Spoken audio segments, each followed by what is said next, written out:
So welcome back to my channel, guys, the Black Widow here. So today I am going to take you through pre-molt and molting and exactly what the process is. I'm going to show you how to sex your tarantula, and I'll talk to you a little bit about what pre-molt looks like.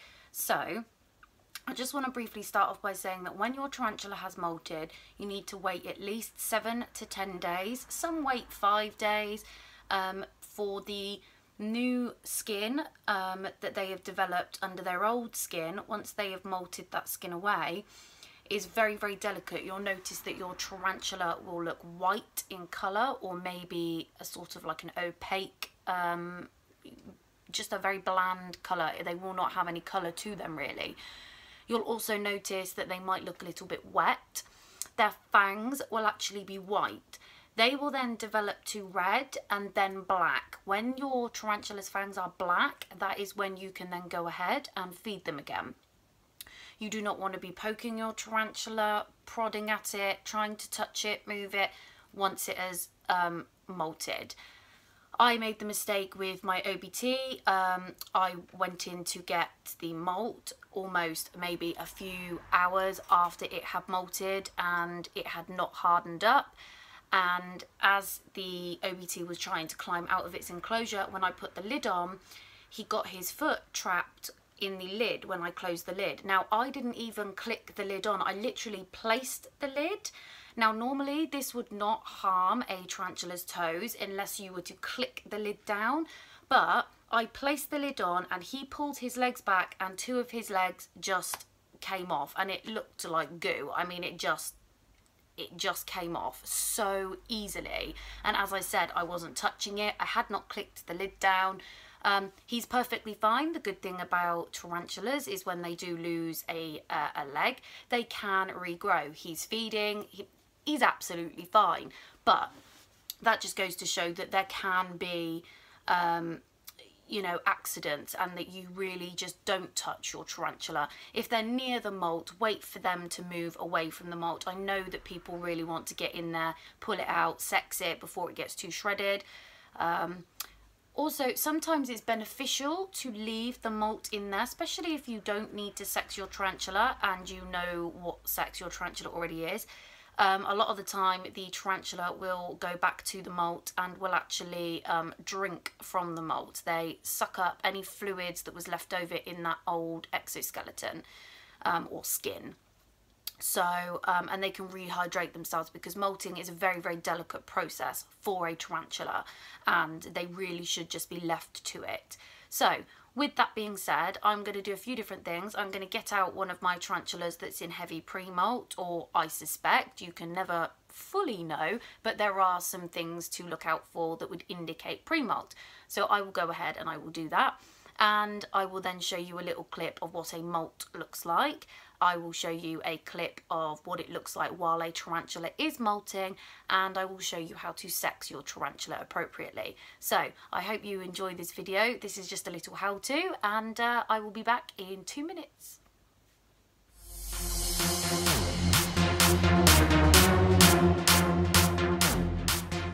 The one that I was going to show you that was in heavy pre-molt has in fact molted, so that just goes to show that I was on the right track. I will see if I can find another one of mine that is in heavy pre-molt, but this pulls up a really good opportunity, because it means I'm going to be able to show you what the tarantula looks like. I don't know how recently this one molted, but I knew it was in heavy pre-molt, and I'll explain why.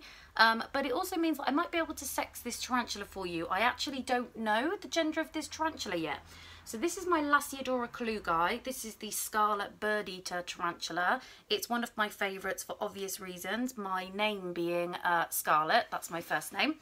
So I'm going to go ahead and open up this tub, and then I will show you, I will turn you around. So I'm not going to mess with the tarantula very much because I don't know how recently it molted. It actually looks to be a little bit hardened up, so it may have molted a couple of days ago. I have not checked on this one yet. So I am now going to turn the camera around and show you what I am looking at. So this is my Lasiodora kalugi, and as you can see the tarantula is in the back, and this here is a molt. Now, the tarantula, sorry about the fuzzy quality, looks absolutely fine. She or he still looks a little bit delicate, so I will not be fussing with this tarantula. So I'm just going to go ahead and pull out this molt and we'll see if we can set it. What I've done, I'll show you briefly. I've actually had to wet the molt so that I can get the molt open a little bit more successfully. So that's another tip for you guys. If the molt is a little bit old when you pull the molt, so what I mean by old is it won't feel soft, it will be quite crunched up and it will have a crispy texture to it. So what you want to do is you want to soak the molt for maybe 3 to 5 minutes. You can use soapy water. I just spray mine with water and leave it for sort of a couple of minutes, and then I attempt again. Otherwise the molt is more likely to shred while you're opening it up, and then you're not going to be able to determine the gender. So we will see. So unfortunately I am unable to determine the gender of this one. It was just too shredded, and I will show you what I mean. So it is, let me just arrange it. So let's get it to focus. That's my tools. So it is this part in here between these two white things. These two white things are called the book lungs, and it is between there that you want to have a look. As you can see, it is shredded right in the middle. Which means I am completely unable to determine the gender of this, which is a real shame really, but that's just what happens. If I turn it over, you can have a nice glimpse of the underside of a tarantula, and you'll be able to see the fangs are just here. I'm not sure how clearly that is coming up, but they are there.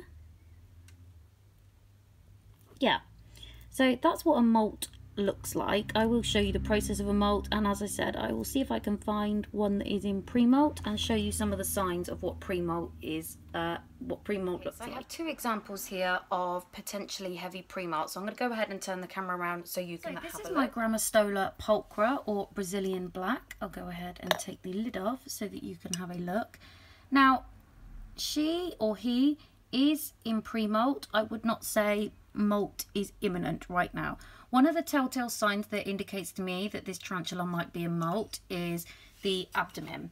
As you can see, the abdomen, so the butt, is large, and it is significantly larger than the tarantula's head and the rest of the tarantula's body. It is also a little bit black, or starting to turn black, and a little bit shiny. Those are also other signs that your tarantula might be in pre-molt. This one is also not feeding. It has gone off food, which again, that is another thing that indicates pre-molt is coming up. Now, nobody can say exactly how long pre-molt will go on for before the spider actually molts. This can vary from species to species. Brachypalmas, which I'm going to show you in a minute, can take a long time. So yeah, so that is some of the indications that your tarantula might be in pre-molt. Okay, so this is my Brachypalma sabolossum. I'm not sure if that's exactly how you pronounce it. Another thing that indicates to me that my tarantula is in pre-molt is this. This is typical of a tarantula that is going to molt fairly soon. Again, there's no real time frame, but basically what it's done is it's gone into its hide, or sometimes they will burrow, and then they seal up their entrance. This in the wild would be to protect themselves while they're molting from any animal or insect that comes in. So usually they would not seal up their burrow. They sit at the entrance of their burrow and they wait for prey to come along so that they can eat the prey. This is not inducive to eating prey. They do not want to eat prey right now. They do not want any type of prey or food or insect or bug coming into their burrow. So what they do is they completely cover it up.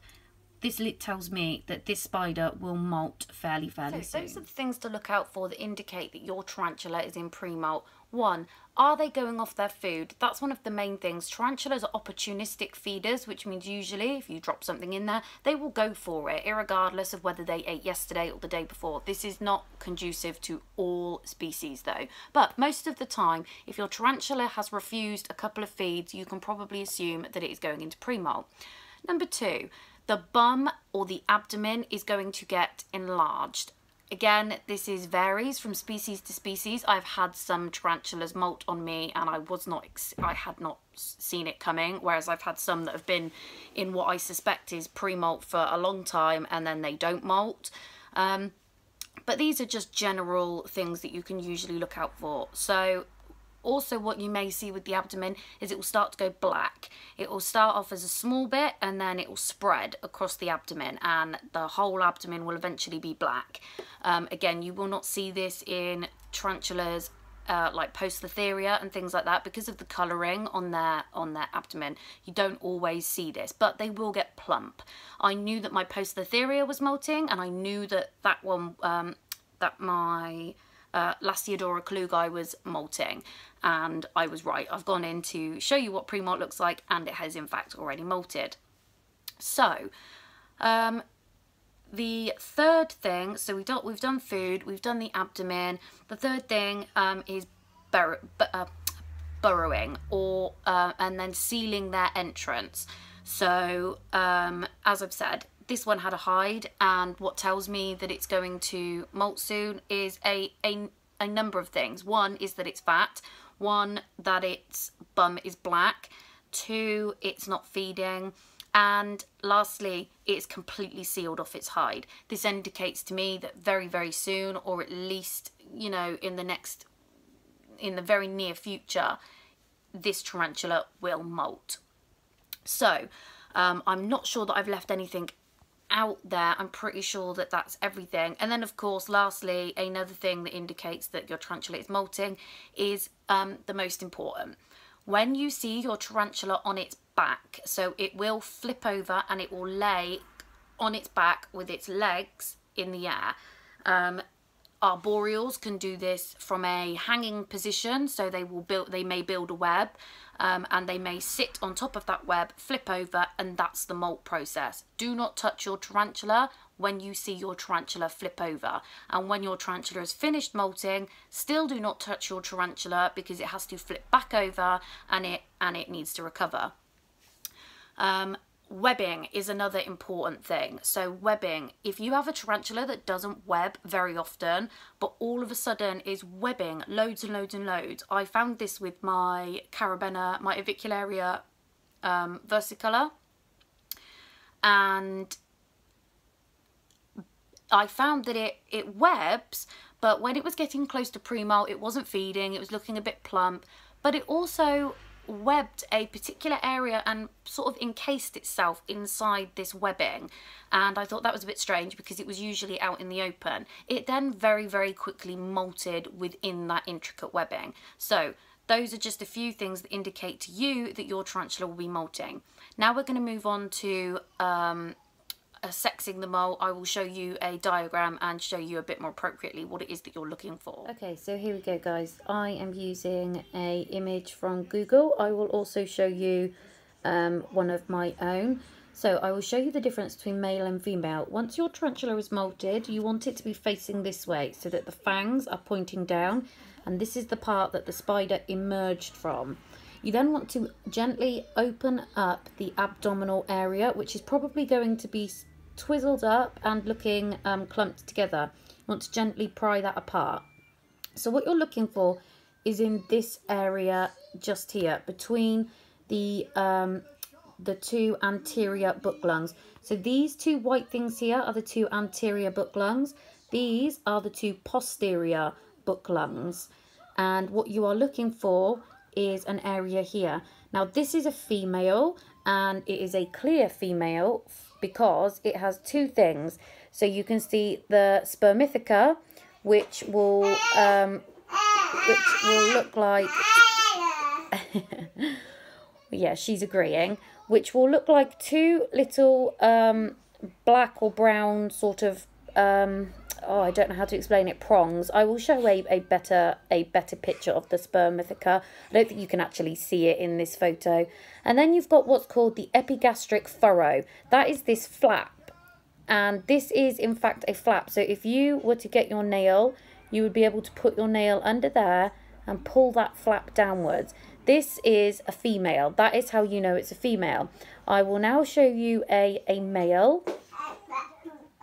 So this is a male. So as you can see, you've got the anterior and posterior book lungs, and between the anterior book lungs there is no flap. It's completely flat. There are no little prongs, which is the spermithia, and there is no epigastric furrow, which is the fold. So that is how you tell the difference between male and female. I will show you my own personal molt so that you have an idea of what that looks like. So this is a photo of my Davis pentiloris female. You cannot see the spermithia, but you can see the epigastric furrow, which is that flap, and it is a very, very clear flap. This is a female.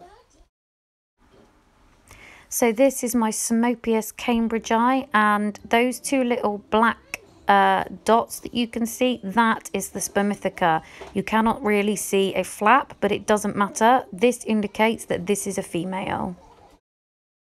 And lastly, this is my Lacidora parabana emerging from its molt. Go and check it out on my YouTube channel. Thanks for watching, guys. I hope you enjoyed, and I hope this video was helpful. If you want to see me, I will be at this particular show above.